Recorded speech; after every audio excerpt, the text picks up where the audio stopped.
مرحبا بنات، شلونكم؟ رجعت لكم بفيديو جديد. هذا الفيديو راح اشوفكم عن 3 نصائح عامة انصحكم بيها، هي جدا بسيطة، فتابعوا الفيديو للنهاية ولا تنسوا تضغطون على زر اللايك، هذا هو، والسبسكرايب، وحتى تشتركون بقناتي وتوصلون هذا الفيديو ل 30 او 35 لايك.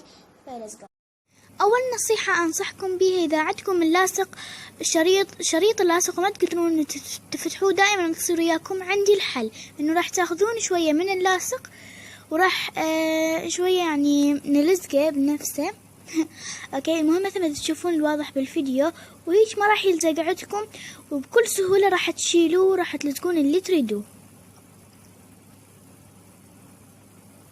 النصيحة الثانية تتعلق بالاكسسوارات راح ناخذ الكليبس، اي كليبس عندكم يكون هيك شكله، وراح ناخذ هذا الجزء من الكليبس وراح نفتحه بهالطريقة هذه، وراح يصير عندنا تقريبا على شكل اس. بعدين راح ناخذ الاسوارة وراح نشكلها بالحلقات مالتنا، او بالاسوارة الحلقات يعني بالاسوارة، وراح ناخذها وراح نشكلها او يعني نلزمها بهذا الشكل بايدنا مثل تشوفون، وراح نشكلها يعني بهالطريقة هذه،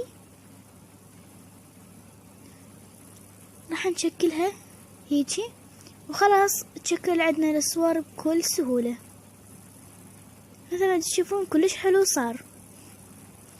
النصيحة الثالثة والأخيرة، إنه إذا أنتي دائما عندك يعني ورقة وما تقدرين إنه تقصين القلب، ودائما يطلع عندك ما حلو، ويعني ما تعرفين شلون يعني تقصيه، شوفوا شكله شلون ما حلو، أنا عندي الحل وشلون راح تسوين حلو كلش. أول شي راح تاخذين ورقتك اللي أنتي تريدين تقصين بها القلب، وراح يعني تطبقيها بهالشكل هذا مثل الواضح بالفيديو، وراح ناخذ المقص وراح نقص تقريبا على شكل نصف قلب مثل ما تشوفون، نصف قلب كلش سهلة. مثل ما تشوفون أنا قصيت هنا على نصف قلب، هذا هو شكله طلع، وبعدين راح نفتحه وراح يصير عندنا على شكل قلب. كلش حبيته. نهاية هذا المقطع، أتمنى عجبكم. إذا عجبكم لا تنسون تضغطون على زر اللايك وسبسكرايب. باي.